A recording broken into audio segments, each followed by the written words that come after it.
Это что? Это сколько дрон. На нахуй. В дом. Ебать. A large-scale drone attack targeted the Krymsk military airfield in Russia's Krasnodar Krai, sparking explosions and reports of property damage. According to Andriy Kovalenko, head of Ukraine's Center for Countering Disinformation, the attack directly struck the Krymsk airfield, though Russian officials downplayed the incident.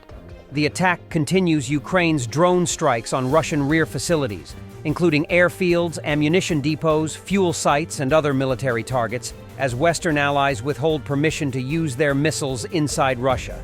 Videos circulating online, shared by local residents, captured the sound of explosions and apparent activity by Russian air defenses. According to Liga, the footage showed drones targeting the airfield, though Russian authorities only confirmed minor damage to nearby properties. The governor of Krasnodar Krai, Veniamin Kondratiev, stated that drones were intercepted in the Krymsk and Krasnoarmaysky districts. He reported that debris from the drones damaged the roofs of 4 homes, 1 vehicle, and shattered windows in another property. Russian sources cited Krasnodar officials claiming that 46 drones were allegedly intercepted overnight, with no casualties reported. However, Liga notes that a statement from the head of the Krymsk district detailing these figures was later deleted. This incident follows a pattern of drone strikes targeting Russian military infrastructure within Russia. On 14th November, a rocket struck a military equipment storage site in Belgorod. On 20 October, Ukrainian forces reportedly struck the Lipetsk II military airfield, and on 10 November, a Russian Mi-24 helicopter was destroyed in Moscow Oblast. A Russian serviceman in the Kursk region talks about losing 2/3 of his personnel in his own minefields at night. No wonder they send back the wounded on the front lines for demining.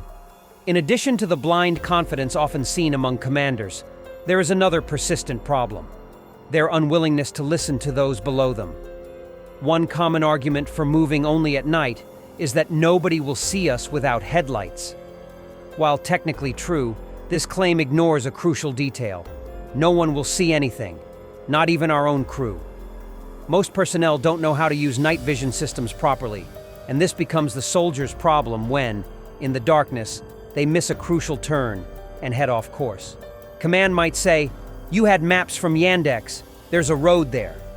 But that doesn't change the fact that it's now your responsibility when you hear with mounting dread the noise of enemy vehicles moving on a path uncomfortably close to your own coordinates.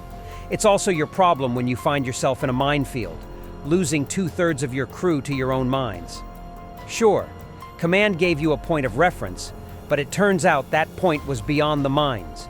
And when you question why you weren't given a map of the minefields, you'll be told, that's a problem for your headquarters, not ours.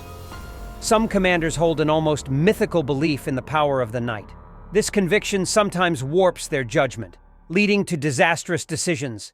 The standing order becomes, all movements are to happen only at night. Personnel, equipment, even the most mundane tasks. The reason? A belief in the inherent safety of nighttime operations. But why not operate in the dim, pre-dawn hours of 5 or 6 a.m., when visibility is better and engines have cooled from the day's heat, allowing drivers to at least see the road? Because, according to some commanders, our adversaries won't see us at night. This reasoning conveniently ignores the fact that our enemy has heat lamps, drones equipped with thermal cameras, night vision devices, and countless other technologies that make nighttime observation effective. The belief that not everywhere has drones with heat sensors falls flat when, more often than not, they do. And here I am, without even a night vision device. A Ukrainian M2A2 Bradley IFV, recorded by the 95th Air Assault Brigade, fires at Russian BTR-82As loaded with troops, reportedly in the Kursk region. In the ongoing battles in the Kursk region, Ukrainian forces equipped with U.S.-supplied Bradley fighting vehicles are proving once again the superiority of Western military equipment. Over recent days, these Bradleys have played a crucial role in counterattacks, significantly contributing to the destruction of multiple Russian armored carriers and tanks, including BTR-82As and T-72s. Their advanced optics, firepower, and defensive capabilities offer clear advantages on the battlefield. After the elimination of the Russian Black Sea Fleet's missile ship chief in Crimea, reports indicate that other senior officers and their families have moved to Novorossiysk. Some of the leadership and their families have already relocated, and both the fleet and personnel are now effectively stationed in Novorossiysk, Navy spokesperson Dmytro Pletenchuk said. Yes, some of the leadership, of course, must already be in Novorossiysk.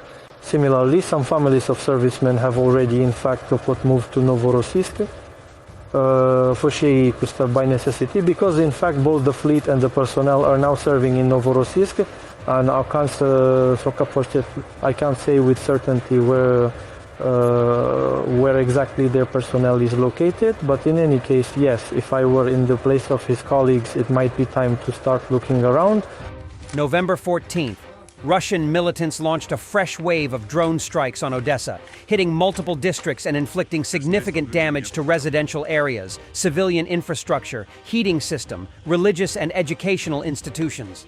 The terrorist attack left at least 8 people injured and claimed the life of 1 woman.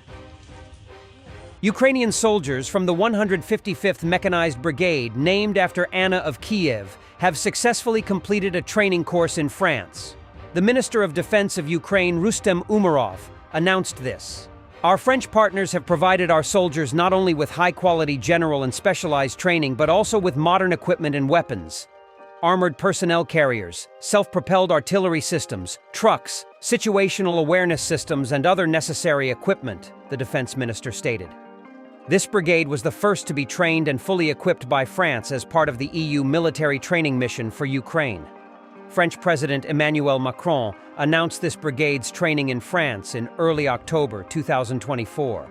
I have made this commitment. Our military is now training 2,300 Ukrainian soldiers in Grand Este, with the equipment they will use during their missions, Macron said, posting footage from the training. The entire brigade was being trained in France at once, and it was also fully equipped with the French weapons with which the soldiers were trained. In particular, VAB armored personnel carriers, AMX-10 RC armored fighting vehicles, CAESAR self-propelled howitzers, MISTRAL man-portable air defense systems, and MILANATGMS. At the end of October 2024, it became known that Ukraine had agreed with the French government to equip another army brigade with French weapons as part of military assistance. This was announced by Volodymyr Zelensky on his social media page. At the end of October 2024, it became known that Ukraine had agreed with the French government to equip another army brigade with French weapons as part of military assistance. Volodymyr Zelensky announced this on his social media page.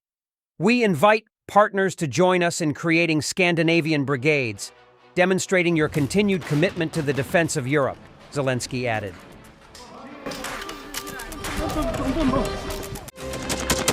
Thanks for watching, and don't forget to subscribe. Also, if you want to support Warthog Defense, please become our member and get early access to new videos, exclusive members-only videos, and become administrator in comment section. The membership link is in the description. Rescues every day. We had a guy last week, it's 6 rescues in 6 days. You know, he's doing the job every day.